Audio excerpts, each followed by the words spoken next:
प्रणव के वाच्यार्थ रूप सदाशिव के स्वरूप का ध्यान, वर्णाश्रम धर्म के पालन का महत्व, ज्ञानमयी पूजा, संन्यास के पूर्वांग भूत नांदी श्राद्ध एवं ब्रह्म यज्ञ आदि का वर्णन। स्कंदन जी ने कहा, महाभाग मुनीश्वर वामदेव, तुम्हें साधुवाद है, क्योंकि तुम भगवान शिव के भक्त हो और शिव तत्व के ज्ञाताओं में सबसे श्रेष्ठ हो। तीनों लोकों में कोई ऐसी वस्तु नहीं है जो तुम्हें ज्ञात ना हो, तथापि तुम लोक पर अनुग्रह करने वाले हो, इसलिए तुम्हारे समक्ष इस विषय का वर्णन करूंगा। इस लोक में जितने जीव हैं वे सब नाना प्रकार के शास्त्रों से मोहित हैं। परमेश्वर की अति विचित्र माया ने उन्हें परमार्थ से वंचित कर दिया है। अतः प्रणव के वाच्यार्थ भूत साक्षात महेश्वर को वे नहीं जानते। वे महेश्वर के सगुण निर्गुण तथा त्रिदेवों के जनक पर ब्रह्मा परमात्मा हैं। मैं अपना दाहिना हाथ उठाकर तुमसे शपथ पूर्वक कहता हूं कि यह सत्य है, सत्य है।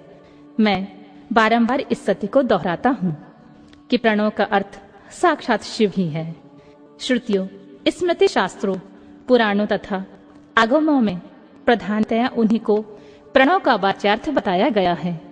जहां से मन सहित वाणी उस परमेश्वर को ना पाकर लौट आती है, जिसके आनंद का अनुभव करने वाला पुरुष किसी से नहीं डरता। ब्रह्मा, विष्णु तथा इंद्र सहित यह संपूर्ण जगत भूतों और इंद्रिय समुदाय के साथ सर्वप्रथम जिससे प्रकट होता है, जो परमात्मा स्वयं किसी से और कभी भी उत्पन्न नहीं होता है, जिसके निकट विद्युत सूर्य और चंद्रमा का प्रकाश काम नहीं देता तथा जिसके प्रकाश से ही यह संपूर्ण जगत सब ओर प्रकाशित होता है, वह परब्रह्म परमात्मा संपूर्ण ऐश्वर्य से संपन्न होने के कारण स्वयं ही सर्वेश्वर शिव नाम धारण करता है।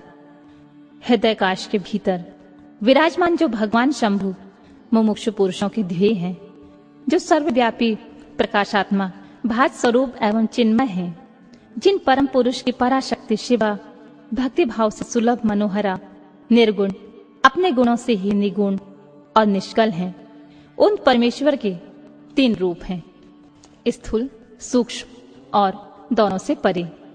मुने, मुमुक्षु योगियों को नित्य क्रमशः उनके इन स्वरूपों का ध्यान करना चाहिए। वे शंभु निष्कल संपूर्ण देवताओं के सनातन आदिदेव, ज्ञान क्रिया स्वभाव एवं परमात्मा कहे जाते हैं। उन देवादिदेव की साक्षात मूर्ति सदाशिव है। ईशानादि 5 मंत्र उनके शरीर हैं। वे महादेव जी पंचकला रूप हैं। उनकी अंग कांति शुद्ध स्फटिक के समान उज्जवल है। वे सदा प्रसन्न रहने वाले तथा शीतल आभा से युक्त हैं। उन प्रभु के 5 मुख, 10 भुजाएं और 15 नेत्र हैं। ईशान मंत्र उनका मुकुट मंडित मस्तक है। तत्पुरुष मंत्र उस पुरातन प्रभु का मुख है। अघोर मंत्र हृदय है। वामदेव मंत्र गुहा प्रदेश है तथा सद्योजात मंत्र उनके पैर हैं। इस प्रकार ये 5 मंत्र रूप हैं। वे ही साक्षात साकार और निराकार परमात्मा हैं। सर्वज्ञता आदि 6 शक्तियां उनके शरीर के 6 अंग हैं। वे शब्दादि शक्तियों से स्फुरित हृदय कमल के द्वारा सुशोभित हैं। वाम भाग में मनोजन्य नामक अपनी शक्ति से विभूषित हैं। अब मैं मंत्र आदि 6 प्रकार के अर्थों को प्रकट करने के लिए जो अर्थोपन्यास की पद्धति है, उसके द्वारा प्रणव के समिष्टि और व्यष्टि संबंधी भावार्थ का वर्णन करूंगा। परंतु पहले उपदेश का क्रम बताना उचित है, इसलिए उसी को सुनो।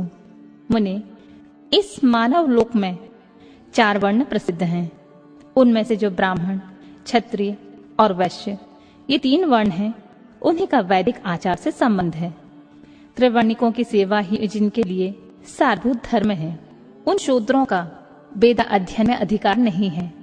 यदि सब त्रिवर्णिक अपने अपने आश्रम धर्म के पालन में हार्दिक अनुराग में लगे हों, तो उनका ही श्रुतियों और स्मृतियों में प्रतिपादित धर्म के अनुष्ठान में अधिकार है, दूसरे का कदापि नहीं।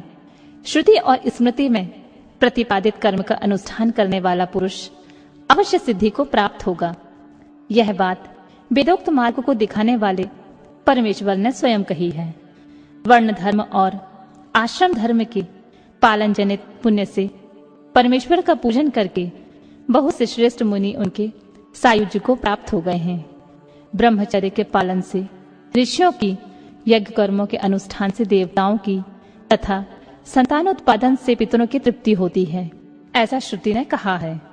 इस प्रकार ऋषि ऋण, देव ऋण तथा पितृ ऋण, इन तीनों से मुक्त हो वानप्रस्थ आश्रम में प्रविष्ट हो मनुष्य शीत उष्ण तथा दुख दुखादि द्वंद्वों को सहन करते हुए जितेंद्रिय तपस्वी और मिताहारी हो यम नियम आदि योग का अभ्यास करें, जिससे बुद्धि निश्चय ही अत्यंत दृढ़ हो जाए।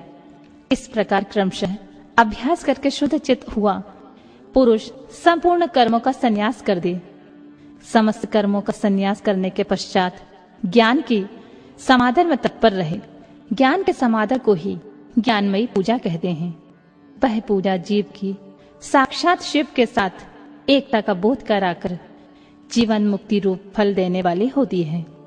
यतियों के लिए इस पूजा को सर्वोत्तम तथा निर्दोष समझना चाहिए। महाप्राज्ञ, तुम पर स्नेह होने के कारण लोकानुग्रह की कामना से मैं उस पूजा की विधि बता रहा हूँ। सावधान होकर सुनो।